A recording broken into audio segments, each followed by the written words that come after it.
அப்பா என்னை காப்பாற்றுங்க. இந்த வாய்ஸை கேட்டுட்டு போன அப்பா செத்து போயிடுறாரு. ஹலோ ஃப்ரெண்ட்ஸ், இன்றைக்கி நம்ம பார்க்க போகிறது 2025 ரிலீஸ் ஆன ஒரு இங்கிலீஷ் மர்டர் மிஸ்ட்ரி மூவி. படத்தோட பேர் த பர்ஃபெக்ட் கில்லர். இந்த படத்தோட ஒன்லைன் என்னென்னா, ஒரு டீனேஜ் பொண்ணு தன்னோட அப்பாவுக்கு கால் பண்ணி ஒரு ஆபத்தில் இருக்கிற மாதிரியே பதட்டமாக பேசுகிறாங்க. பொண்ணை தேடி போன அப்பா கடைசியில் கொலை செய்யப்படுறாரு. இங்கே என்ன பெரிய ட்விஸ்ட்னா, அந்த பொண்ணு அப்படி ஒரு காலை பண்ணவே கிடையாது. பொண்ணோட வாய்ஸை வச்சு அப்பாவை ட்ராப் பண்ணி கில்லர் கொலை பண்ணியிருக்கான். கில்லர் யாராக இருக்குன்னு தோன்றப்ப தான் விக்டிமை பற்றின, அதாவது செத்து போன அப்பாவை பற்றி பல உண்மைகள் வெளியே வருது. அப்பாவை சுற்றி இருந்த எல்லாருமே சஸ்பெக்ட்ஸ் மாதிரியே தெரிய பொண்ணுக்கு யாரை நம்புறதுனே தெரில. இன்வெஸ்டிகேஷன் நடக்கும்போதே அடுத்த கொலையும் நடக்குது. மாட்டிக்காமல் இருக்கிறதுக்கு என்னெல்லாம் பண்ணணுமோ எல்லாத்தையும் பண்ண அந்த பர்ஃபெக்ட் கில்லர் யார், அவனோட மோட்டிவ் என்னன்னு இந்த வீடியோவில் டீட்டெயிலாக பார்க்கலாம். நீங்கள் ஒரு கிரைம் த்ரில்லர் ஃபேனாக இருந்தீங்க அப்படின்னா வாய்ஸ் ஆஃப் விஷா சேனலை மறக்காமல் சப்ஸ்கிரைப் பண்ணி வச்சுக்கோங்க. படத்தோட ஓப்பனிங் சீனில் நைட் டைமில் ஒரு பப்பை காட்டுறாங்க. ஒரு டீனேஜ் பொண்ணு தனக்கு 21 வயசாச்சுன்னு போய் சொல்லிட்டு பப்புக்குள்ளே போகிறாங்க. ஆனால் ஆக்சுவலாக இந்த பொண்ணுக்கு 16 வயசு தான் ஆகுது. இந்த பொண்ணோட பேர் சார்லி. இப்போ யாரோ ஒரு ஸ்ட்ரேஞ்சர் லேடி சார்லியை வாட்ச் பண்ணிகிட்டே இருக்காங்க. இவங்க யாருன்னு இப்போதைக்கு நமக்கு தெரில. அப்படியே இந்த சீனை கட் பண்ணிட்டு சார்லியோட வீடை காட்டுறாங்க. அங்கே சார்லியோட அம்மாவும் அப்பாவும் நல்லா தூங்கிட்டு இருக்காங்க. அப்பாவோட பேர் ஜாக்கு, அம்மாவோட பேர் மிலா. ஆக்சுவலாக அந்த அம்மா சார்லியோட ஒரிஜினல் அம்மா கிடையாது, ஸ்டெப் மதர் தான். இப்போ ஜாக்கோட ஃபோனுக்கு ஒரு கால் வருது. கால் பண்ணது சார்லி தான் போல். அப்பா, நான் ஆபத்தில் இருக்கேன், என்னை கூட்டிகிட்டு போங்கன்னு சார்லி பதட்டமாக பேசுகிறாங்க. நீ முதல்ல எங்கே இருக்குன்னு சொல்லுன்னு ஜாக் கேட்க ஒரு அட்ரஸை சொல்லி சீக்கிரம் வாங்கன்னு சார்லி சொல்கிறாங்க. என்ன ஒன்றும் பண்ணிடாதீங்கன்னு சார்லி யார்கிட்டையும் அழுதுகிட்டே சொல்கிற மாதிரி ஃபோனில் அப்பாவுக்கு கேட்குது. அப்படியே அந்த ஃபோன் காலும் கட் ஆகிடுது. பொண்ணுக்கு என்னாச்சோ ஏதாச்சோன்னு ஜாக்கு பதறி போய் பேண்ட்டெல்லாம் மாட்டிட்டு உடனே கிளம்புறாரு. ஜாக்கிரதையாக போயிட்டு வாங்கன்னு சொல்லிட்டு மிலா அனுப்பி வைக்கிறாங்க. போகிற வழியிலேயே ஜாக்கு சார்லியோட நம்பருக்கு கால் பண்ணிக்கிட்டே போகிறாரு. ஆனால் கால் போவே இல்லை. சார்லி வர சொன்ன ஸ்பாட்டை ஜாக் ரீச் பண்ணுறாரு. அங்கே டேடி ஹெல்ப் மீன்னு சவுண்டு மட்டும் கேட்குது. ஆனால் சார்லியை காணோம். எங்கே இருக்குன்னு கேட்டுக்கிட்டே ஜாக் சுற்றி சுற்றி பார்க்குறாரு. அப்போ யாரோ ஜாக்கை ஷூட் பண்ணிடுறாங்க. ஜாக் அப்படி கீழே விழுந்து இறந்துடுறாரு. கில்லரோட முகத்தை நமக்கு காட்டல. ஆனால் பிளாக் கலர் ட்ரெஸ்ஸும் பிளாக் கலர் க்ளவுஸும் போட்டிருக்கான். இதே நேரம் மிலா வீட்டில் டென்ஷனாக வெயிட் பண்ணிட்டு இருக்கிறப்ப சார்லி கேஷுவலாக வராங்க. உன்கிட்ட ஃபோன் கால் வந்தாலும் வந்துச்சு, எனக்கு கை காலே ஓடல. எப்பா, ஒரு வழியாக நீ வந்து சேர்ந்துட்ட. உங்கள் அப்பா உன்னை தேடி தான் போயிருக்காருன்னு மிலா சொல்கிறாங்க. என்ன காலு, நான் என்ன பண்ணேன் அப்படின்னு சார்லி புரியாத மாதிரி ரியாக்ஷன் கொடுக்குறாங்க. நீ தானே ஃபோன் பண்ணி கூட்டிகிட்டு போங்கன்னு அழுத அப்படின்னு மிலா சொல்கிறாங்க. நான் எங்கே கால் பண்ணேன், என் ஃபோனே மணிக்கணக்காக டெட்டாக இருக்குன்னு சார்லி சொல்கிறாங்க. மிலாவுக்கு ஒன்றுமே புரியல. ஏன்னா ஃபோனில் கேட்டது சார்லியோட குரல் தான். சார்லி இவ்வளோ நேரம் பப்பில் தான் இருந்திருக்காங்க. எந்த ஆபத்தும் ஏற்படல, எந்த காலும் பண்ணல. பப்புக்கு போனதை சொல்ல முடியாமல் ஒரு ஃப்ரெண்டோட வீட்டில் இருந்து தான் சார்லி போய் சொல்கிறாங்க. அப்படின்னு யார் கால் பண்ணிப்பான்னு மிலா யோசிக்கிறப்பவே யாரோ கதவை தட்டுறாங்க. வந்தது இந்த டவுனோட டிடெக்டிவ். ஜாக் கொலை செய்யப்பட்டு கிடக்கிற விஷயத்தை டிடெக்டிவ் சொன்னதுமே மீலாவும் சார்லியும் கதறி அழுகிறாங்க. அடுத்த நாள் டிடெக்டிவ் ஜாக்கோட ஃபோனை செக் பண்ணுறாங்க. அவரோட ஃபோனில் கால் ரெக்கார்டர் இருக்க போல். நைட்டு சார்லியோட வாய்ஸில் வந்த காலும் ரெக்கார்ட் ஆயிருக்கு. அதை டிடெக்டிவ் லிசன் பண்ணுறாரு. அந்த ரெக்கார்டிங்கை சார்லியும் கேட்டுட்டு நம்ம வாய்ஸ் மாதிரியே இருக்கேன்னு ஷாக் ஆகுறாங்க. அடுத்து ஜாக்கோட பார்ட்னர் ஒருத்தர் மிலாக்கு கால் பண்ணுறாரு. இவரோட பேர் டிம்மு. இவரும் ஜாக்கும் சேர்ந்து தான் லா ஃபார்ம் நடத்திட்டு இருக்காங்க. இவரை பார்ட்னர்னே சொல்கிறேன். இவரோட ஒய்ஃப் பேர் மெலடி. பார்ட்னரும் மெலடியும் தான் சார்லிக்கு காட் ஃபாதர், காட் மதர். ரீசெண்டாக பார்ட்னருக்கும் மெலடிக்கும் டிவோர்ஸ் ஆகிடுச்சு போல். அதனால் 2 பேரும் பிரிஞ்சு வாழ்ந்துட்டு இருக்காங்க. ஜாக் இறந்த விஷயமே மெலடி சொல்லி தான் பார்ட்னருக்கு தெரிஞ்சிருக்கு. ஜாக் என்னோட உயிர் நண்பன், எனக்கே நைட்டு கால் பண்ணலன்னு சொல்லி பார்ட்னர் வருத்தப்படுறாரு. ஜாக் இறந்த விஷயத்த மெலடிக்கு இன்ஃபார்ம் பண்ணதே சார்லி தான். மிலா மெலடி கிட்ட பேசுகிறத ஸ்டாப் பண்ணிட்டாங்க போல். அதுக்கு என்ன காரணம்னு சார்லிக்கு தெரில. நீங்கள் மெலடி அவாய்ட் பண்ணுறதுக்காக நானும் அவங்கக்கிட்ட பேசாமல் இருக்க முடியாதுன்னு சார்லி சொல்லிடுறாங்க. அடுத்த சீனில் சார்லி மெலடியை மீட் பண்ணுறதுக்காக போகிறாங்க. நேற்று நைட்டு பப்புக்கு வெளியில் சார்லியை வாட்ச் பண்ண அதே ஸ்ட்ரேஞ்சர் லேடி இப்போவும் சார்லியை வாட்ச் பண்ணிகிட்டு இருக்காங்க. சார்லி மெலடியை கட்டி பிடிச்சி அழுகவும் மெலடி ஆறுதல் சொல்கிறாங்க. சார்லி நேற்று நைட்டு பப்புக்கு போன விஷயத்த மிலா கிட்டேயும் டிடெக்டிவ் கிட்டேயும் மறைச்சிட்டாங்க. அதை பற்றி மெலடி கிட்ட சொல்லவும், போலீஸ் உண்மையை கண்டுபிடிக்கிறக்குள்ளே நீயே சொல்கிறதா உனக்கு நல்லதுன்னு மெலடி அட்வைஸ் பண்ணுறாங்க. நேற்று ஒழுங்காக வீட்டில் உட்காந்துருக்காம பப்புக்கு போனதை நினச்சி சார்லிக்கு கில்ட்டியாக இருக்குது. ஏன்னா சார்லியை தேடி போய் தானே ஜாக் உயிரை விட்டுருக்காரு. நேற்று ஜாக்கும் மிலாவும் ஆர்கியூ பண்ணிக்காங்க போல். அதை பார்த்து அப்செட் ஆகி தான் சார்லி பப்புக்கே போயிருக்காங்க. அடுத்த சீனில் ஒரு ஹஸ்பண்ட் அண்ட் ஒய்ஃபை காட்டுறாங்க. ஹஸ்பண்டோட பேர் ஹாரிசன், ஒய்ஃபோட பேர் ரெபேக்கா. இவங்க 2 பேருமே ஜாக்கோட ஃப்ரெண்ட்ஸு. அது மட்டும் இல்லை, இவங்களோட பையன் மேத்யூ தான் சார்லியோட பாய் ஃப்ரெண்டும் கூட. ஜாக் இறந்த விஷயம் கேள்விப்பட்டு ஹாரிசனும் ரெபேக்காவும் ஷாக்கில் இருக்காங்க. அதுலேயும் குறிப்பாக ஹாரிசன் ரொம்பவே மனசுடைஞ்சு போயிருக்காரு. நீங்கள் வேணால் ஒரு தெரப்பிஸ்ட்டை கன்சல்ட் பண்ணுங்கன்னு ரெபேக்கா சொல்ல, நான் கொஞ்ச நாள் தனியாக இருக்கணும்னு சொல்லிட்டு சூட்கேஸில் ட்ரெஸ் எல்லாம் பேக் பண்ணிட்டு ஹாரிசன் கிளம்புறாரு. அடுத்த சீனில் ஹீரோயின் பாய் ஃப்ரெண்டை மீட் பண்ணுறாங்க. ஏஐ யூஸ் பண்ணி நடக்கிற ஸ்கேம்ஸ் பற்றி சார்லி ஆன்லைனில் சர்ச் பண்ணதை பாய் ஃப்ரெண்ட் கிட்ட காட்டுறாங்க. ஒருத்தவங்களோட வாய்ஸை ஏஐ மூலமாக ஈஸியாக டூப்ளிகேட் பண்ண முடியும். அதுக்கு அந்த பர்டிகுலர் பர்சனோட 3 செகண்ட் ஆடியோ இருந்தாலே போதும். அப்படி தான் சார்லியோட வாய்ஸை யாரோ டூப்ளிகேட் பண்ணி பேசியிருக்காங்க. யூஸ்வலாக ஸ்கேம் பண்ணுறவங்க பணத்தை தானே கேட்பாங்க. ஆனால் இந்த கேஸில் எதுக்கு ஜாக்கை கொலை பண்ணுறதுக்காக வர வச்சுருக்காங்க? அவருக்கு எதிரிங்கன்னு யாராச்சும் இருக்காங்களான்னு பாய் ஃப்ரெண்ட் கேட்குறாரு. ஜாக்கு டிஸ்ட்ரிக்ட் அட்டானியாக இருந்தப்ப நிறைய கிரிமினல்ஸை ஜெயிலுக்கு அனுப்பியிருக்கார் போல. அதனால எதிரிகள் லிஸ்ட்டு ரொம்ப பெருசுன்னு சார்லி சொல்கிறாங்க. இதே நேரம் ரெபேக்கா மிலாவோட வீட்டுக்கு போகிறாங்க. மிலாக்காக லஞ்சு செஞ்சுருப்பாங்க போல். அதை கொடுத்துட்டு ஆறுதலாக 4 வார்த்தை பேசிகிட்டு இருக்காங்க. அப்போ மிலாக்கு ஃபோனில் ஏதோ மெசேஜ் வருது. அதை பார்த்ததுமே மிலாவோட முகமே மாறுது. என்ன ஆச்சுன்னு ரெபேக்கா கேட்குறாங்க. இன்றைக்கி காலையிலேருந்தே மிலாவோட ஃபோனுக்கு நிறைய மிரட்டல் மெசேஜஸ் வந்துக்கிட்டே இருக்கு போல். ஃபஸ்ட்டு ஜாக்கு, அடுத்து நீ தான் அப்படின்னு கில்லர் அனுப்பியிருக்கான். இந்த த்ரெட்னிங் மெசேஜஸை பற்றி டிடெக்டிவ் கிட்ட மிலா இன்ஃபார்ம் பண்ணிட்டாங்க. இதை அனுப்புனது யாருன்னு ட்ரேஸ் பண்ணுறதுக்காக போலீஸும் ட்ரை பண்ணிகிட்ருக்காங்க. கில்லர் அடுத்து சார்லியை டார்கெட் பண்ண வாய்ப்பு இருக்குன்னு மிலாக்கு தோணுது. அதனால் சார்லியை எச்சரிக்கையாக இருக்க சொல்லணும்னு ரெபேக்கா கிட்ட மிலா சொல்கிறாங்க. அப்படியே கட் பண்ணால் சார்லி பாய் ஃப்ரெண்டோட வீட்டிலேருந்து கிளம்புறாங்க. நடந்து போகிற வழியில் ஒரு காரு சார்லியை ஃபாலோ பண்ணுற மாதிரியே தெரியுது. சார்லிக்கு தன்னை யாரும் ஃபாலோ பண்ணுற மாதிரியே தெரியவும் காரை நிப்பாட்டிடுறாங்க. அந்த ஃபாலோ பண்ண காரு கிராஸ் ஆகி போயிடுது. அதை ஓட்டிகிட்டு போகிறது அந்த ஸ்ட்ரேஞ்சர் லேடி தான். நேற்று அந்த லேடி சார்லியோட கண்ணில் பட்டிருக்காங்க போல். நம்ம போகிற பக்கம்லாம் அந்த லேடி வராங்களேன்னு சார்லிக்கு சந்தேகம் வந்து வேகமாக வீட்டுக்கு போய் கதவை சாத்திக்கிறாங்க. அடுத்த நாள் நைட்டில் மிலாவும் சார்லியும் வீட்டில் இருக்காங்க. ஒரு போலீஸ் ஆஃபீஸர் வீட்டுக்கு முன்னாடி காரில் உட்காந்து வாட்ச் பண்ணிகிட்டே இருக்காரு. மிலாக்கு மிரட்டல் வந்தனால டிடெக்டிவ் தான் ப்ரொடெக்ஷனுக்கு ஏற்பாடு பண்ணியிருக்காங்க. நம்ம இனிமேல் அவசியம் இருந்தால் மட்டும் வெளியே போய்க்கலாம், எங்கே போனாலும் லொக்கேஷனை ஒருத்தருக்கு தெரியப்படுத்துவோன்னு சார்லிக்கு மிலா அட்வைஸ் பண்ணுறாங்க. இப்படியே வீட்டுக்குள்ளே எவ்வளோ நாள் தான் இருக்கிறதுன்னு சொல்லி சார்லி அழுகிறாங்க. ஏன்னா வீட்டில் ஜாக்கோட மெமரிஸை சார்லி ரொம்பவே டிஸ்டர்ப் பண்ணுது. இதே நேரம் ஸ்ட்ரேஞ்சர் லேடி ஜாக் இறந்தப்போ வந்த நியூஸ் ஆர்டிக்கிளை ஆன்லைனில் ரீட் பண்ணுறாங்க. அடுத்த நாள் மிலா வீட்டிலேருந்து கிளம்புறத ஸ்ட்ரேஞ்சர் லேடி தூரத்துலேருந்து பார்க்குறாங்க. வீட்டில் தனியாக இருக்கிற சார்லி கிட்ட போய் பேசலான்னு ட்ரை பண்ணுறாங்க.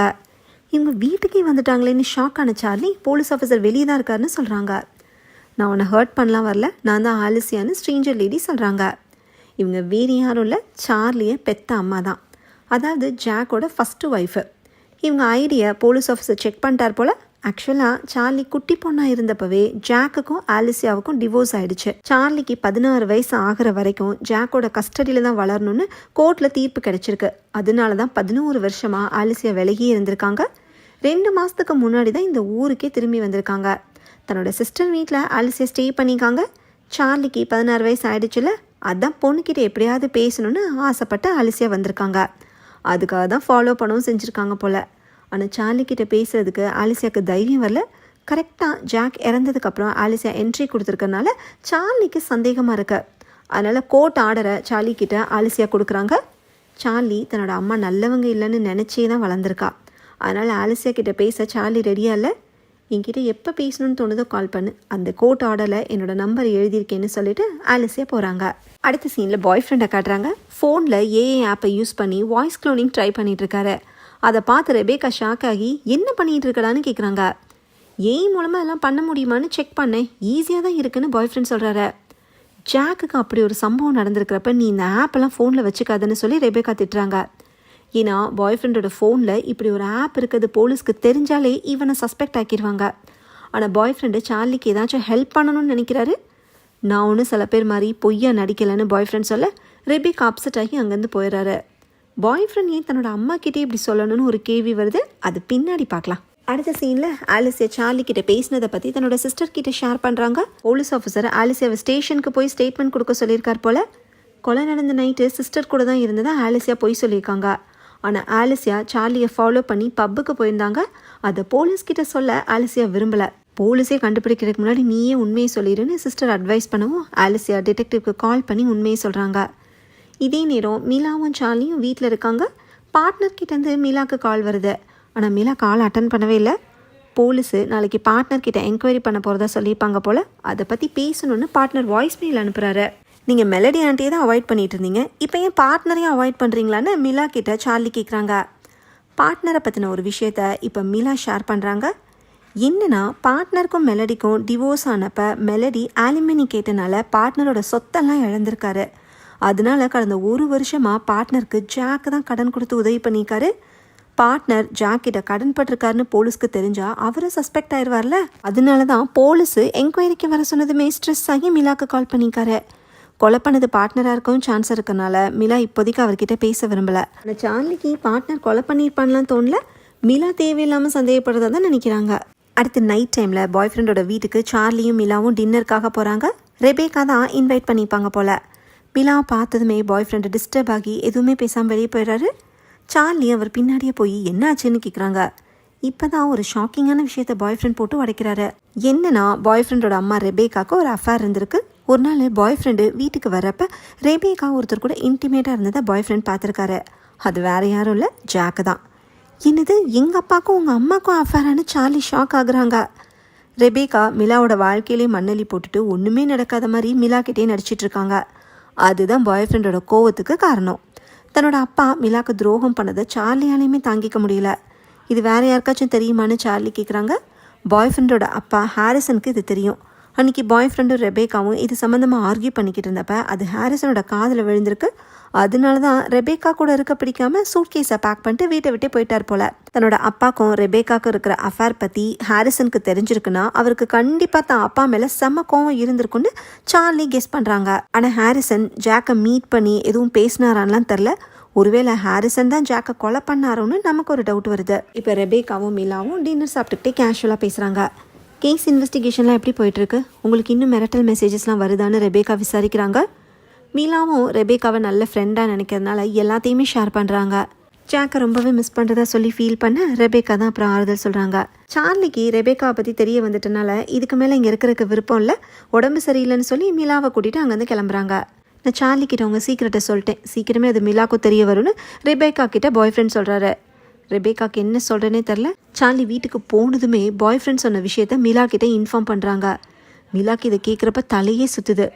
நமக்கு துரோகம் பண்ணிட்டு நம்மக்கிட்டே ரெபேக்கா நடிக்கிறாங்களேன்னு சொல்லி மீலா சார்லியை கட்டி பிடிச்சி அழுகிறாங்க. அடுத்த நாள் சார்லியும் பாய் ஃப்ரெண்டு ஸ்கூலில் இருக்காங்க.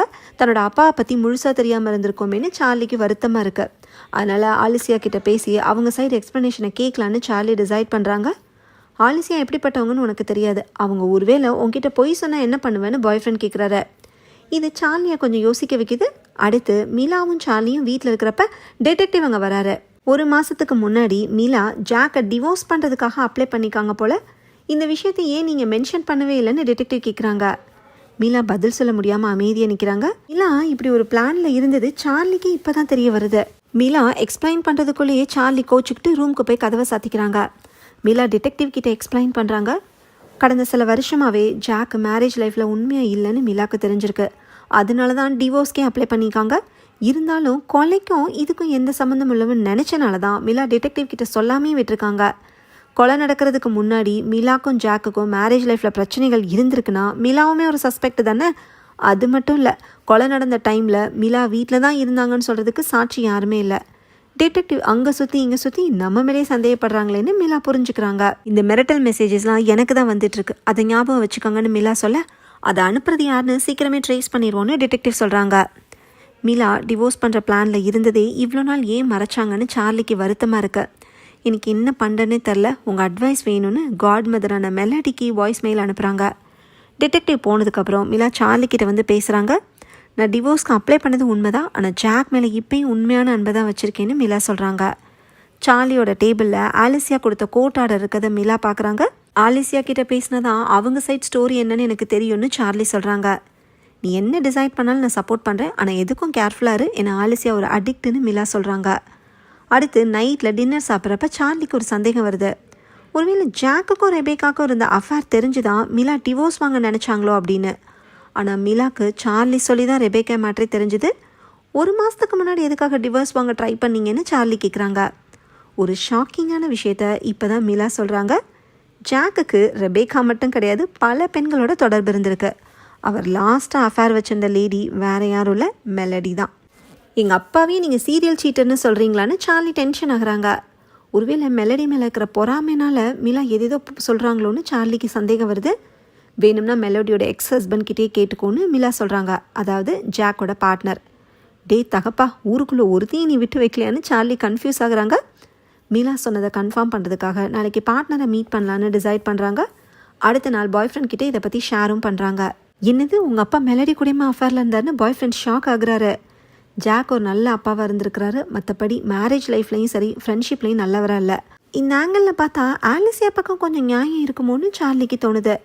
இப்போ சார்லிக்கு மெலடி கிட்டேருந்து கால் வருது. அஃபேர் மேட்டர் தெரிஞ்சனால இப்போ மெலடி கிட்டேயும் பேசுகிறதுக்கு சார்லிக்கு விருப்பம் இல்லை. அடுத்த சீனில் மிலாவோட வீட்டுக்கு வெளியில் ப்ரொடெக்ஷனுக்காக போட்டிருக்கிற போலீஸ் ஆஃபீஸருக்கு டிடெக்டிவ் கிட்டேருந்து கால் வருது. வேறு ஏரியாவில் ஒரு எமர்ஜென்சி, அங்கே போங்கன்னு சொல்கிறாங்க. அதனால் போலீஸ் ஆஃபீஸர் அங்கேருந்து கிளம்புறாரு. இப்போ ஹூடி போட்ட ஒருத்தன் மிலாவோட வீடை நோக்கி நடந்து போகிறான். ட்விஸ்ட் என்னன்னா, போலீஸ்க்கு கால் பண்ணது டிடெக்டிவே இல்லை, டிடெக்டிவோட வாய்ஸை ஏஐ மூலமாக டூப்ளிகேட் பண்ணி கில்லர் தான் பேசியிருக்கான். இப்போ கில்லர் பேக்டோரை திறந்து வீட்டுக்குள்ளே என்டர் ஆகிறான். கில்லரோட முகத்தை நமக்கு காட்டல, வெளியே போலீஸையும் காணும், வீட்டுக்குள்ளே யாரோ நடமாற மாதிரி இருக்கேன்னு சார்லி அலர்ட் ஆகுறாங்க. கில்லரோட கண்ணில் படாமல் சார்லி ஒளிஞ்சுக்கிறாங்க. கில்லர் எதுக்கு வந்தான்னு தெரில. சார்லி 911க்கு கால் பண்ணுறாங்க. அப்படியே கட் பண்ணால் டிடெக்டிவும் மிலாவும் சார்லி கூட இருக்காங்க. ஸோ கில்லரை எஸ்கேப் ஆகிட்டான் போல். டிடெக்டிவோட வாய்ஸை டூப்ளிகேட் பண்ணி கில்லர் ஏமாத்திருக்கான்னா அவங்களோட வாய்ஸ் கிளிப்பிங் கில்லர்கிட்ட இருந்திருக்கணும். அப்படின்னா ஜாக்கோட கேஸில் டிடெக்டிவ் இன்ட்ராகேட் பண்ண ஆட்களில் ஒருத்தர் தான் இப்போ வீட்டுக்கு வந்துட்டு போன மர்ம நபர்னு கன்ஃபார்ம் ஆகுது. இனிமேல் எல்லாருமே சஸ்பெக்ட்ஸ் தானே டிடெக்டிவ் சொல்கிறாங்க. சம்மந்தப்பட்ட எல்லாரையுமே டிடெக்டிவ் மீட் பண்ணி காலையில் எங்கே இருந்தீங்கன்னு விசாரிக்க ஆரம்பிக்கிறாங்க. பார்ட்னரோட வீட்டுக்கு இன்வெஸ்டிகேட் பண்ண போகிறப்ப மெலடியும் அங்கே தான் இருக்காங்க. டிவோர்ஸ்க்கு அப்புறம் எதுக்கு பார்ட்னரோட வீட்டில் இருக்கீங்கன்னு டிடெக்டிவ் கேட்குறாங்க. என்னோட திங்ஸ் எல்லாம் இன்னும் இங்கே தான் இருக்குது, அதை எடுக்க தான் வந்தேன்னு மெலடி சொல்கிறாங்க. காலையில் நீங்கள் இங்கே இருந்தீங்கன்னு டிடெக்டிவ் கேட்க ஒரு ஃப்ரெண்டோட வீட்டில் இருந்து தான் மெலடி சொல்கிறாங்க. ஆனால் ஃப்ரெண்டு இப்போ ஊர்லேயே இல்லாதனால அதை கன்ஃபார்ம் பண்ணுறதுக்கு யாருமே இல்லை. அடுத்து பார்ட்னர் கிட்ட டிடெக்டிவ் விசாரிக்கிறாங்க. நான் காலையிலேருந்து சேரை விட்டு கூட எந்திரிக்கல, இங்கே தான் உட்காந்துட்ருக்கேன்னு, ஆஃபீஸ் ஃபைல்ஸை பார்த்துட்ருக்கேன்னு பார்ட்னர் சொல்கிறாரு. அடுத்ததான் ஆலிசியா கிட்ட டிடெக்டிவ் விசாரிக்கிறாங்க. அவங்க சிஸ்டர் வேலை பார்க்குற காஃபி ஷாப்பில் இருந்திருப்பாங்க போல். அதை கன்ஃபார்ம் பண்ணுறதுக்கு காஃபி ஷாப் ஸ்டாஃப் கிட்டே கேட்குறாங்க. சஸ்பெக்ட்ஸ் எல்லாருமே சந்தேகப்படுற மாதிரி பதில் சொல்லலை. அதனால் டிடெக்டிவ்னால ஒரு முடிவுக்கே வர முடியல. அடுத்த சீனில் சார்லி பார்ட்னரை காஃபி ஷாப்பில் மீட் பண்ணுறாங்க. அது ஆலிசியாவோட சிஸ்டர் வேலை பார்க்குற காஃபி ஷாப் தான். ஆலிசியாவும் இப்போ அங்கே தான் இருக்காங்க. சார்லியை பார்த்ததில் ஆலிசியாவுக்கு ரொம்பவே சந்தோஷம். எனக்கு உங்ககிட்ட பேசுகிறதுக்கெலாம் ரெடி தான், ஆனால் இன்னொரு நாள் பேசலான்னு சார்லி சொல்லவும் ஆலிசியா போயிடுறாங்க. இதை காஃபி ஷாப்புக்கு வெளியில் நின்று மிலா வாட்ச் பண்ணுறாங்க. சார்லியோட சேஃப்டிக்காக தான் மிலா ஃபாலோ பண்ணி வந்திருக்காங்களான்னு தெரில. சார்லி அடுத்து பார்ட்னர் கிட்ட பேசுகிறாங்க. ஆலிசியா தான் சார்லியோட அம்மானு பார்ட்னருக்கும் தெரியும். ஆலிசியாவை பற்றி ஜாக் சொன்னதை கேட்டு தான் சார்லி வளர்ந்துருக்காங்க. அதெல்லாம் உண்மைதானா, ஆலிசியா எப்படிப்பட்டவங்கன்னு பார்ட்னரோட ஒப்பீனியனை சார்லி கேட்குறாங்க. ஆலிசியா நல்லவங்க தான், தவறான முடிவுகள் எடுத்து தவறான பாதைக்கு போயிட்டாங்க. ஆலிசியா கிட்ட பேசினா உனக்கே அது புரியும்னு பார்ட்னர் சொல்கிறாரு. சார்லி அடுத்து மெலடியோட அஃபேர் மேட்டரை பற்றி கேட்குறாங்க. ஜாக்குக்கும் மெலடிக்கும் அஃபேர் இருந்தது உண்மைதாங்கிறத பார்ட்னர் ஒத்துக்கிறாரு. அதனால தான் பார்ட்னரும் மெலடியும் பிரிஞ்சிருப்பாங்க போல். இப்போ பார்ட்னர் ரெஸ்ட் ரூம் போன கேப்பில் அவரோட ஃபோனுக்கு ஒரு மெசேஜ் வருது. அதை வேகமாக சார்லி எடுத்து பார்க்குறாங்க. நம்ம பேசியே ஆகணும், அவாய்ட் பண்ணாதீங்கன்னு மிலா மெசேஜ் அனுப்பியிருக்காங்க. இவங்க 2 பேருக்கு நடுவில் என்ன ஓடிட்டுருக்குன்னு சார்லிக்கு கன்ஃபியூசிங்காக இருக்குது. அடுத்த சீனில் சார்லி வீட்டில் இருக்காங்க. அப்போ வெளியே போயிருந்த மிலா கால் பண்ணுறாங்க. கிராசரி ஸ்டோர் பார்க்கிங் லாட்டில் தன்னை யாரும் ஃபாலோ பண்ணி வந்ததாகவும் அப்புறமா போயிட்டதாகவும் பதட்டமாக சொல்கிறாங்க. ஏற்கனவே மிலாக்கு கில்லர்கிட்டேருந்து த்ரெட் வந்துட்டுருக்கு. அதனால் சார்லிக்கு கொஞ்சம் பயமாக தான் இருக்குது. நைட்டு மிலா தூங்கினதுக்கப்புறம் சார்லி பார்ட்னரை வீட்டுக்கு வர சொல்கிறாங்க. நான் துணைக்கி இருக்கேன்னு சொல்லி அவர் அங்கேயே நைட்டு ஸ்டே பண்ணுறாரு. அடுத்த நாள் பார்ட்னர் கிச்சனில் பிரேக்ஃபாஸ்ட் ரெடி பண்ணிகிட்ருக்காரு. அப்போ மிலா எந்திரிச்சு வந்து நீங்கள் இங்கே என்ன பண்ணுறீங்கன்னு கேட்குறாங்க. சார்லி தான் நைட்டு வர சொன்னதாக பார்ட்னர் சொல்கிறாரு. நம்ம கண்டிப்பாக டிஸ்கஸ் பண்ணியே ஆகணும், ஆனால் சார்லி இருக்கும்போது வேண்டான்னு மிலா சொல்கிறாங்க. சரி, சார்லி போனதுக்கப்புறம் எனக்கு கால் பண்ணுன்னு சொல்லிட்டு பார்ட்னர் போயிடுறாரு. இந்த கான்வர்சேஷனை சார்லி ஒட்டு கேட்டுடுறாங்க. அப்படி என்ன எனக்கு தெரியக்கூடாத விஷயம் என்னன்னு மிலாக்கிட்டே சார்லி கேட்குறாங்க. அதெல்லாம் ஒன்றும் இல்லையேன்னு மிலா போய் சொல்கிறாங்க. எல்லாரும் சீக்ரெட்ஸை வச்சுக்கிட்டு ஏன் உயிரை வாங்குறீங்கன்னு கோவப்பட்டு சார்லி வெளியே போயிடுறாங்க. ஆலிசியாவுக்கு கால் பண்ணி உங்ககிட்ட பேச ரெடின்னு சொல்லி மீட் பண்ணுறாங்க. மிலா நிறைய விஷயங்களை மறைக்கிறாங்களோன்னு சார்லிக்கு வருத்தமாக இருக்குது. அதுக்கு ஏதாச்சும் காரணம் இருக்கும், நீங்கள் ஓப்பனாக பேசிக்கங்கன்னு ஆலிசியா சொல்கிறாங்க. ஒரு பக்கம் ஜாக்கோட டெத்து, இன்னொரு பக்கம் கில்லரோட த்ரெட்டு. இது பத்தாதுன்னு ஆளுக்கு எதையோ மறைக்கிறனால சார்லி பயங்கர ஸ்ட்ரெஸ்ஸில் இருக்காங்க. அதை ஆலிசியா புரிஞ்சுக்கிட்டு தன்னோட சிஸ்டர் வீட்டுக்கு சார்லியை கூட்டிகிட்டு போகிறாங்க. நீங்கள் ஏன் அப்பா விட்டு பிரிஞ்சு போனீங்க, அந்த ஃப்ளாஷ்பேக் என்னன்னு சார்லி கேட்கவும் ஆலிசியா எல்லாத்தையும் சொல்கிறாங்க. ஜாக்கு ஒரு சீரியல் சீட்டர். அடுத்தடுத்து பல பெண்களோட அஃபேர் வச்சிருக்கிறது தான் ஜாக்கோட வழக்கமாகவே இருந்திருக்கு. மேரேஜ் லைஃப்பில் ஹாப்பியாக இல்லாதனால தான் டிவோர்ஸ் வாங்கிட்டு போகலான்னு ஆலிசியா நினச்சிருக்காங்க. ஆனால் குழந்தையாக இருந்த சார்லியை பிரியிற சுச்சுவேஷன் வந்துடுமோன்னு ஆலிசியா பயந்துருக்காங்க. அந்த டென்ஷனில் தான் குடிக்க ஆரம்பித்து அடிக்ஷனுக்கும் போயிருக்காங்க. அதையே காரணம் காட்டி ஜாக் டிவோர்ஸ்க்கு அப்ளை பண்ணியிருக்காரு. சார்லி ஜாக்கோட கஸ்டடிக்கு போயிருக்காங்க. ஆலிசியா அப்பப்போ விசிட் பண்ணி சார்லி கூட டைம் ஸ்பெண்ட் பண்ணிக்காங்க. அப்படியே ஒரு நாள் ஆலிசியா சார்லியை காரில் கூட்டிகிட்டு போனப்போ ஒரு சம்பவம் நடந்திருக்கு. ஆலிசியா ட்ரிங்க் பண்ணிக்கிட்டே ட்ரைவ் பண்ணனால கார் ஆக்சிடெண்ட் ஆயிருக்கு. ஆனால் யாருக்கு எதுவும் ஆகலை.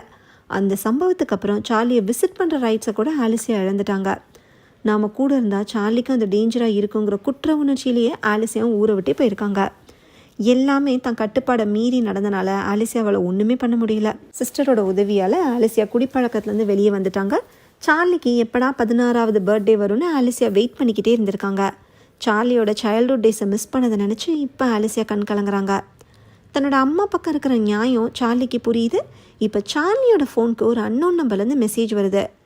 ஒன்று சுற்றி யார் இருக்காங்கன்னு கவனமாரு, மிலாக்கு குட் பை சொல்லிடுன்னு யாரோ அனுப்பியிருக்காங்க. மிலாக்கு மிரட்டல் மெசேஜ் அனுப்பிட்டு இருந்த கில்லர் இப்போ சார்லிக்கு அனுப்ப ஆரம்பிச்சிட்டான் போல். அடுத்த சீனில் மிலா பார்ட்னரோட வீட்டுக்கு போய் அவரை மீட் பண்ணுறாங்க. மெலடி கூட மறுபடியும் சேர்ந்துட்டிங்களா, தினமும் வந்துட்டு போகிறாங்களேன்னு மிலா கேட்குறாங்க. வீரை விற்கிற வரைக்கும் அவன் என்னை விடமாட்டா போலன்னு பார்ட்னர் சொல்கிறாரு. மிலாவும் பார்ட்னரும் மெயின்டைன் பண்ணுற சீக்ரெட் என்னன்னு இப்போ தான் நமக்கு தெரிய வருது. மெலடி கூட அஃபேரில் இருந்த ஜாக்கு அடுத்து ரெபேக்கா பக்கம் தாவியிருக்காரு. அதை பற்றி பார்ட்னர் மிலா கிட்ட சொல்லியிருக்காரு. இப்படி ஒரு ஹஸ்பண்ட் கிட்ட இருந்து விடுதலை கிடைச்சா போதும் அப்படிங்கிற முடிவுக்கு மிலா வந்திருக்காங்க. ஆனால் ஜாக்கு டிவோர்ஸ் பேப்பரில் அவ்வளோ ஈஸியாக சைன் போட மாட்டார்னு மிலாக்கு தெரியும். அதனால தான் பார்ட்னர் கிட்ட ஹெல்ப் கேட்டிருக்காங்க. அதை நான் பார்த்துக்கிறேன், இனிமேல் ஜாக்குனால உனக்கு எந்த பிரச்சனையும் இருக்காதுன்னு பார்ட்னர் சொல்லியிருக்காரு. அதுக்கப்புறம் தான் ஜாக்கு கொலை செய்யப்பட்டிருக்காரு. ஸோ பார்ட்னர் தான் ஜாக்கை கொலை பண்ணிட்டதா இப்போ வரைக்கும் மிலா நினச்சிட்ருக்காங்க. ஏன்னா பார்ட்னரோட மேரேஜ் லைஃப் நாசமாக போனதுக்கே ஜாக் தானே காரணம். அது மட்டும் இல்லாமல் ஜாக் உயிரோடு இல்லைன்னா பார்ட்னருக்கு கடனை திருப்பி கொடுக்க தேவையில்லை. ஸோ எப்படி பார்த்தாலும் பெனிஃபிட் ஆக போகிறது பார்ட்னர் தான். இதை மிலா சொன்னதும் பார்ட்னர் ஷாக் ஆகுறாரு. நான் ஹெல்ப் பண்ணுறேன்னு சொன்னது உனக்கு டிவோர்ஸ் பேப்பரில் ஜாக் கிட்ட சைன் வாங்கி கொடுக்குறத பற்றி தான். கொலை பண்ண போகிறத நான் மென்ஷன் பண்ணவே இல்லைன்னு பார்ட்னர் சொல்கிறாரு. இதை மிலானால் நம்ப முடியல. நான் டிடெக்டிவ் கிட்ட எல்லாத்தையும் சொல்ல போகிறேன்னு சொல்லிட்டு மிலா போகிறாங்க. மிலா டிடெக்டிவ் கிட்ட போகாமல் இருக்கிறதுக்காக பார்ட்னர் ஒரு விஷயத்த சொல்லி பிளாக்மெயில் பண்ணுறாரு. என்னன்னா ஜாக்கை பிரியறதுக்காக நான் எந்த எல்லைக்கும் போவேன் அப்படி இப்படின்னு பார்ட்னருக்கு மிலா வாய்ஸ் மெசேஜஸ் அனுப்பியிருக்காங்க. அதெல்லாம் பார்ட்னர் பத்திரமா வச்சுருக்காரு. அதெல்லாம் போலீஸ் லிசன் பண்ணாங்கன்னா மிலா தான் ஜாக் மேலே கொலவெறியோடு இருந்திருக்காங்கன்னு கண்டிப்பாக டவுட் வரும். இந்த மெசேஜஸை வச்சு பார்ட்னர் மிரட்டுவார்னு மிலாவே எதிர்பார்க்கல. ஒன்றும் சொல்ல முடியாமல் அங்கேருந்து கிளம்புறாங்க. இவங்க 2 பேரும் பேசிக்கிட்டு எல்லாத்தையுமே மெலடி ஒட்டு கேட்டுறாங்க. ஃபோனில் ஆடியோ ரெக்கார்டும் பண்ணிக்கிறாங்க. அடுத்து மெலடி நேராக ஆலிசியாவோட வீட்டில் இருந்த சார்லி கிட்ட போய் தான் ரெக்கார்ட் பண்ண ஆடியோவை காட்டுறாங்க. மிலாவும் பார்ட்னரும் பேசிக்கிட்டதை வச்சு பார்த்தா பார்ட்னர் தான் ஜாக்கை கொலை பண்ணிக்கணும்னு மெலடி சொல்கிறாங்க. ஆனால் சார்லியால் அந்த ஆங்கிளில் யோசிக்கவே முடியல. ஏன்னா அந்தளவுக்கு பார்ட்னரை நம்புகிறாங்க. ஆனால் மிலா ஏன் டிவோர்ஸ் வாங்குறதுக்கு பார்ட்னர்கிட்ட போய் ஹெல்ப் கேட்டாங்கன்னு சார்லிக்கு புரியவே இல்லை. இது உடனே போலீஸ்கிட்ட சொல்லுவோம், என் கூட வான்னு மெலடி கூப்பிடுறாங்க. ஆனால் சார்லி ரொம்பவே டிஸ்டர்ப்டாக இருக்கிறனால வேண்டான்னு ஆலிசியா சொல்கிறாங்க. சரி நானே போலீஸ்கிட்ட போகிறேன்னு மெலடி சொல்லிகிட்டு இருக்கும்போதே அவங்களுக்கு ஏதோ மெசேஜ் வருது. அதை பார்த்ததும் மெலடிக்கு பதட்டமாகுது. என்னாச்சுன்னு ஆலிசியா கேட்க நான் உடனே போகணுன்னு சொல்லிட்டு மெலடி அவசரமாக கிளம்புறாங்க. இதே நேரம் பார்ட்னர் வீட்டில் கோமா உட்காந்துட்ருக்காரு. அவரோட டேபிளில் ஒரு கன் இருக்கிறத நமக்கு காட்டுறாங்க. கொஞ்ச நேரம் கழித்து மிலாக்கு பார்ட்னர்கிட்டேருந்து ஒரு வாய்ஸ் மெசேஜ் வருது. நீ ஜாக்கை கொலை பண்ணலன்னு தெரியும், நம்ம 2 பேருமே நிரபராதின்னு ப்ரூஃப் பண்ணுற மாதிரி ஒன்று கிடச்சிருக்குன்னு பார்ட்னர் மெசேஜ் அனுப்பவும் மிலா வீட்டிலேருந்து கிளம்புறாங்க. அடுத்து சார்லியும் ஆலிசியாவும் வீட்டுக்கு வராங்க. பார்ட்னருக்கு ஜாக்கு கடன் கொடுத்ததுக்கான டாக்குமெண்ட்ஸ் ஏதாவது வீட்டில் இருக்கான்னு சார்லி தேடி பார்க்குறாங்க. ஜாக்கோட வேலை சம்மந்தமான ஃபைல்ஸ் இருக்கிற கபோர்டை செக் பண்ணுறப்போ ஒரு பர்னர் ஃபோன் கிடைக்குது. அதுலேருந்து பண்ணுற கால்ஸையும் மெசேஜஸையும் ட்ரேஸ் பண்ணுறது கஷ்டம். இது எப்படி இங்கே வந்துச்சுன்னு சார்லிக்கு புரியல. அதில் டெலீட் ஆன மெசேஜஸ் எல்லாமே எப்படி பார்க்குறதுன்னு பாய் ஃப்ரெண்டுக்கு கால் பண்ணி கேட்குறாங்க. ட்ராஷ் ஃபோல்டரில் போய் பாருன்னு பாய் ஃப்ரெண்ட் சொல்ல அதை செக் பண்ணி பார்த்துட்டு சார்லி ஷாக் ஆகுறாங்க. ஏன்னா மிலாக்கும் சார்லிக்கும் வந்த மிரட்டல் மெசேஜஸ் எல்லாமே இந்த பர்னர் ஃபோன்லேருந்து தான் போயிருக்கு. இந்த ரூமுக்கு யாருக்கெல்லாம் ஆக்சஸ் இருக்குன்னு பார்த்தா மிலாக்கும் சார்லிக்கும் தான். இன்றைக்கி பார்ட்னர் கூட தான் இங்கே வந்து ஸ்டே பண்ணாருன்னு ஆலிசியா சொல்ல அவர் தான் பர்னர் ஃபோனை இங்கே வச்சுருக்கணும்னு சார்லிக்கு தோணுது. இதே நேரம் பார்ட்னரோட வீட்டுக்கு யாரோ வராங்க. வந்தது யாருன்னு நமக்கு காட்டல. ஆனால் வந்த ஆள் பார்ட்னரை கத்தியாலே குத்திடுறாங்க. கராஜில் கன்னை பார்த்தப்பவே புரிஞ்சுக்கிட்டேன், ஜாக்கை நீ கொலை பண்ணிவிட்டு என்ன ஃப்ரேம் பண்ண பிளான் பண்ணிக்கன்னு பார்ட்னர் சொல்கிறாரு. இவரை கத்தியால் குத்துனது யாருன்னு இப்போ தான் நமக்கு காட்டுறாங்க. அது வேறு யாரும் இல்லை, மெலடி தான். ஐம் சாரி, எனக்கு வேறு வழி தெரியலன்னு சொல்லிட்டு அழுதுகிட்டே பார்ட்னரை மறுபடியும் குத்தி சாகடிக்கிறாங்க. கொஞ்ச நேரத்துக்கு முன்னாடியே ஆலிசியாவோட வீட்டில் மெலடி இருந்தப்போ ஃபோனில் ஒரு மெசேஜ் வந்ததை பார்த்துட்டு பதட்டமானாங்கல்ல, அது பார்ட்னர் அனுப்பின மெசேஜ் தான். கராஜில் அந்த கன்னை ஃபோட்டோ எடுத்து மெலடிக்கு அனுப்பி வச்சுருக்காரு. பார்ட்னரோட ஃபோன்லேருந்து அந்த மெசேஜை மெலடி டெலீட் பண்ணிட்டாங்க. இப்போ காலிங் பெல் அடிக்கிற சவுண்டு கேட்குது. வந்தது மிலா தான். ஜாக்கை கொலை பண்ணிவிட்டு அந்த பழியை பார்ட்னர் மேலே போட மெலடி நினச்சாங்க. ஆனால் பார்ட்னரையும் கொலை பண்ண வேண்டியதாக போச்சு. அதனால் இப்போ 2 கொலை பழியையும் மிலா மேலே போட்டுடலான்னு மெலடி ஐடியா பண்ணுறாங்க. கன் எடுத்துகிட்டு அங்கேருந்து எஸ்கேப் ஆயிடுறாங்க. காலிங் பெல் அடித்தோம், எந்த ரெஸ்பான்ஸும் இல்லாதனால மிலா பேக்டோர் வழியாக வீட்டுக்குள்ளே வராங்க. அங்கே பார்த்தா பார்ட்னர் ரத்த வெள்ளத்தில் இறந்து கிடக்கிறத பார்த்து ஷாக் ஆகி உடனே போலீஸ்க்கு இன்ஃபார்ம் பண்ணுறாங்க. அடுத்த சீனில் மிலாவை போலீஸ் ஸ்டேஷனுக்கு கூட்டிகிட்டு போய் டிடெக்டிவ் இன்வெஸ்டிகேட் பண்ணுறாங்க. பார்ட்னர் அனுப்பின மெசேஜை பார்த்துட்டு தான் நான் போனேன், ஆனால் நான் போனப்பவர் இறந்து தான் கிடந்தாருன்னு மிலா சொல்கிறாங்க. இதே நேரம் மெலடி போலீஸ் வந்து பார்ட்னர் இறந்த விஷயத்தை இன்ஃபார்ம் பண்ணால் எப்படி அழுது நடிக்கணும்னு கண்ணாடி முன்னாடி ப்ராக்டிஸ் பண்ணுறாங்க. போலீஸ் வந்ததும் அதே மாதிரி பர்ஃபார்மும் பண்ணுறாங்க. அப்படியே மிலா வந்து பார்ட்னர்கிட்ட ஆர்கியூ பண்ணிட்டு போனதை பற்றி போலீஸ்கிட்ட போட்டு கொடுத்துட்டு அந்த ஆடியோ ரெக்கார்டிங்கே மெலடி கொடுக்குறாங்க. அதனால் டிடெக்டிவோட மொத்த சந்தேகமும் இப்போ மிலா பக்கம் ஸ்ட்ராங்காக திரும்புது. மெலடி அடுத்து சார்லிக்கும் கால் பண்ணி ஒரு பெர்ஃபார்மன்ஸை போட்டு மிலா தான் பார்ட்னரை கொலை பண்ணியிருக்கணும்னு கொளுத்தி போடுறாங்க. பர்னர் ஃபோன் வீட்டில் கிடச்சப்ப அது பார்ட்னரோட வேலையாக தான் இருக்குன்னு சார்லி நினச்சாங்க. இப்போ மெலடி சொன்னதை கேட்டு மிலா தான் எல்லாத்தையும் பண்ணியிருக்கணும்னு தப்பான முடிவுக்கு சார்லியும் வந்துடுறாங்க. இப்போ மெலடிக்கு எல்லாமே சாதகமாக அமைஞ்சிருச்சு. இப்போ மிலாவோட வீட்டில் மர்டர் வெப்பனை வச்சு அவங்கள ஃப்ரேம் பண்ணுறதுக்காக கன்னை எடுத்துகிட்டு ஹேண்ட்பேக்கில் போட்டுட்டு மெலடி கிளம்புறாங்க. அடுத்த சீனில் டிடெக்டிவ் மிலாவோட வீட்டுக்கு வெளியில் ப்ரொடெக்ஷனுக்கு இருக்கிற போலீஸ் ஆஃபீஸரை காண்டாக்ட் பண்ணுறாங்க. மிலா வீட்டை விட்டு கிளம்புனதை அந்த போலீஸ் ஆஃபீஸர் பார்த்துருக்காரு. அப்போ நேரம் 4:20. பார்ட்னரோட வீட்டுக்கு மிலா ரீச் பண்ண டைம் 4:50. 2 வீட்டுக்கு இருக்கிற டிஸ்டன்ஸை வச்சு பார்த்தா மிலா 4:50க்கு முன்னாடியே பார்ட்னரோட வீட்டுக்கு போயிருக்கவோ இல்லை கொலை பண்ணியிருக்கவோ சான்ஸே இல்லைன்னு கன்ஃபார்ம் ஆகுது. அதனால் டிடெக்டிவ் மிலாவை ரிலீஸ் பண்ணிடுறாங்க. இதே நேரம் சார்லி பாய் ஃப்ரெண்டுக்கு கால் பண்ணுறாங்க. பார்ட்னரோட பாடியை மிலா தான் ஃபஸ்ட்டு பார்த்தது, வீட்டில் பர்னர் ஃபோன் கிடச்சதுன்னு எல்லாத்தையும் சார்லி சொல்கிறாங்க.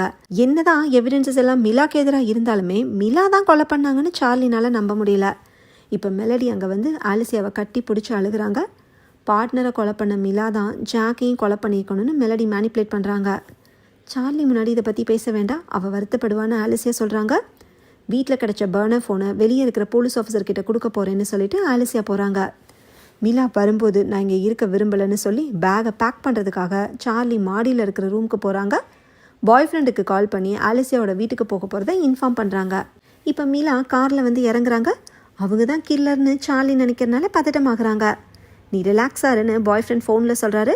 இந்த கேப்பில் மெலடி கன்னை கபோர்டில் மறைச்சி வைக்கிறாங்க. வீட்டுக்குள்ளே என்டர் ஆன மிலா அதை பார்த்துட்றாங்க. எனக்கு உண்மை தெரியாதுன்னு நினச்சியான்னு சொல்லி மிலா டேபிளில் அந்த கத்தி எடுத்து மெலடியை குத்துறதுக்காக கையை ஓங்குறாங்க. அப்போ சார்லி மாடியிலேருந்து இறங்கி வரவும் என்னை காப்பாற்றுன்னு மெலடி கத்துறாங்க. சார்லி மிலாவை தடுக்கிறாங்க. மெலடி தான் என்னை ஃப்ரேம் பண்ண ட்ரை பண்ணுறான்னு மிலா சொல்ல அதை சார்லி நம்பலை. ஜாக்குக்கும் மெலடிக்கும் அஃபேர் இருந்ததை மிலா சொன்னதே பொய்யா தான் இருக்குமோன்னு சார்லி நினைக்கிறாங்க. என்னை நம்புன்னு மிலா கெஞ்சுறாங்க. மிலா பண்ண ஒரே தப்பு பர்னர் ஃபோனை யூஸ் பண்ணி தனக்குத்தானே மிரட்டல் மெசேஜஸ் அனுப்புனது தான். ஜாக்கோட கேஸில் கொலைப்பழி தம்மேல விழாமல் இருக்கிறக்காக தான் மிலா அப்படி பண்ணிக்காங்க. தன்னை யாரோ ஃபாலோ பண்ணதா மிலா சொன்னதும் பொய் தான். இந்த விஷயத்தை டிடெக்டிவ் கிட்ட கன்ஃபஸ் பண்ணிட்டு தான் இப்போ மிலா வந்திருக்காங்க. சார்லிக்கிட்டையும் சாரி கேட்குறாங்க. அப்படின்னு அன்றைக்கி வீட்டுக்குள்ளே நுழைஞ்சதும் நீங்கள் தானான்னு சார்லி கேட்குறாங்க. அது நான் இல்லை மெலடின்னு மிலா சொல்கிறாங்க. மெலடி ஜாக்குக்கு லவ் லெட்டர் எழுதியிருப்பாங்க போல், அது போலீஸ் கைக்கு கிடைக்கக்கூடாதுன்னு அதை எடுக்கிறதுக்காக தான் மெலடி அன்றைக்கி ஹூடி போட்டுட்டு நுழைஞ்சிருக்காங்க. அந்த லவ் லெட்டரையும் எடுத்துகிட்டு எஸ்கேப் ஆயிட்டாங்க. இதை மிலா சொன்னதும் பொய் சொல்லாதன்னு மெலடி கத்துறாங்க. மிலாவை ஃப்ரேம் பண்ணுறதுக்காக தான் கொண்டு வந்த கன்னை கபோர்ட்குள்ளேருந்து எடுத்ததா சொல்லி சார்லி கிட்ட காட்டுறாங்க. வெளியே போயிருந்த ஆலிசியா இப்போ வீட்டுக்குள்ளே வராங்க. கன்னை கொடுங்க, வெளியே இருக்கிற போலீஸ் ஆஃபீஸர்கிட்ட கொடுத்துடலான்னு சார்லி சொல்லவும் மெலடி கன்னை கொடுக்குறாங்க. சார்லி கன்னை வாங்கினதுமே மெலடியை எய்ம் பண்ணுறாங்க. ஏன்னா மெலடி பொய் சொல்கிறாங்கன்னு சார்லி கண்டுபிடிச்சிட்டாங்க. கொஞ்ச நேரத்துக்கு முன்னாடி இந்த கபோர்டை தான் சார்லி செக் பண்ணிக்கிட்டு இருந்தாங்க. அப்போ கன் எதுவுமே இல்லை. இப்போ சடனாக கன் வந்திருக்குன்னா அதை கொண்டு வந்தது கண்டிப்பாக மெலடியாக தான் இருக்குன்னு கெஸ் பண்ணிட்டாங்க. நம்ம நிரபராதின்னு ப்ரூவ் பண்ணுறதுக்கு ஒன்று கிடச்சிருக்குன்னு பார்ட்னர் சொன்னது இந்த கன்னாக தான் இருக்குன்னு இப்போ மிலாக்கு புரியுது. அதே மாதிரி மெலடி ஃபோனில் மெசேஜை பார்த்துட்டு அவசரமாக கிளம்பி போனது பார்ட்னரை கொலை பண்ணுறதுக்கு தானே இப்போ ஆலிசியாவுக்கும் புரியுது. எல்லாரும் சுற்று போடவும் இதுக்கு மேலே மெலடியால் நடிக்க முடியல. இதெல்லாம் ப்ரூஃப் பண்ணுறதுக்கு உங்ககிட்ட எதுவுமே இல்லைன்னு மெலடி திமிர சொல்கிறாங்க. அப்படியே மிலாவை பிடிச்சி வச்சுக்கிட்டு கத்தியை காட்டுறாங்க. ஜாக்கை கொலை பண்ணதுக்கான காரணத்தை மெலடியே இப்போ ஒத்துக்கிறாங்க. மெலடியை லவ் பண்ணதா சொன்ன ஜாக்கு மிலாவை டிவோர்ஸ் பண்ணாமே இருந்திருக்காரு. ரெபேக்கா கூடயும் அஃபேரில் இருந்திருக்காரு. ஜாக்கை கல்யாணம் பண்ணுற ஆசையில் பார்ட்னரை டிவோர்ஸ் பண்ண மெலடிக்கு ஏமாற்றம் தான் கிடச்சிருக்கு. அந்த கோவத்தில் தான் ஜாக்கை கொலை பண்ணியிருக்காங்க. இப்போ மெலடி கையில் இருந்த கத்தியை மிலா தட்டி விட்டுறாங்க. அதை ஆலிஸை எடுத்துக்கிறாங்க. வெளியே இந்த போலீஸ் ஆஃபீஸர் கரெக்டாக உள்ளே வந்து மெலடியை பிடிச்சி ஹேண்ட்கஃப் போடுறாரு. இந்த போலீஸ் ஆஃபீஸரை அலர்ட் பண்ணது டிடெக்டிவ் அலர்ட் பண்ணது பாய் ஃப்ரெண்டு. எப்படின்னு கேட்குறீங்களா? மிலா வந்தப்போ சார்லியும் பாய் ஃப்ரெண்டு ஃபோனில் பேசிக்கிட்டு இருந்தாங்கல்ல, அந்த காலை சார்லி கட் பண்ணவே இல்லை. இங்கே நடந்த எல்லாத்தையுமே பாய் ஃப்ரெண்டு ஃபோனில் கேட்டுட்டு தான் இருந்திருக்காரு. மெலடி கொடுத்த கன்ஃபெஷனையும் ரெக்கார்ட் பண்ணிட்டாரு. அவர் தான் டிடெக்டிவ்க்கு கால் பண்ணி எல்லாத்தையுமே இன்ஃபார்ம் பண்ணியிருக்காரு. இப்போ போலீஸ் வந்து மெலடியை அரெஸ்ட் பண்ணி கூட்டிகிட்டு போகிறாங்க. கரெக்டான டைமில் அலர்ட் பண்ணதுக்காக டிடெக்டிவ் பாய் ஃப்ரெண்டை பாராட்டுறாங்க. மிலாவை தப்பாக நினச்சதுக்காக சார்லியும் சாரி கேட்குறாங்க. சில விஷயங்களை மறைச்சதுக்காக மிலாவும் சாரி கேட்குறாங்க. தான் பொண்ணு சார்லி கூட சேர்ந்ததில் ஆலிஷியாவுக்கும் சந்தோஷம். இதோட படம் முடியுது. ஓகே ஃப்ரெண்ட்ஸ், இந்த மூவி உங்களுக்கு பிடிச்சிருந்தா லைக் பண்ணுங்கள், ஷேர் பண்ணுங்கள், கமெண்ட் பண்ணுங்கள், மறக்காமல் சப்ஸ்கிரைப் பண்ணிவிடுங்க. தேங்க்யூ.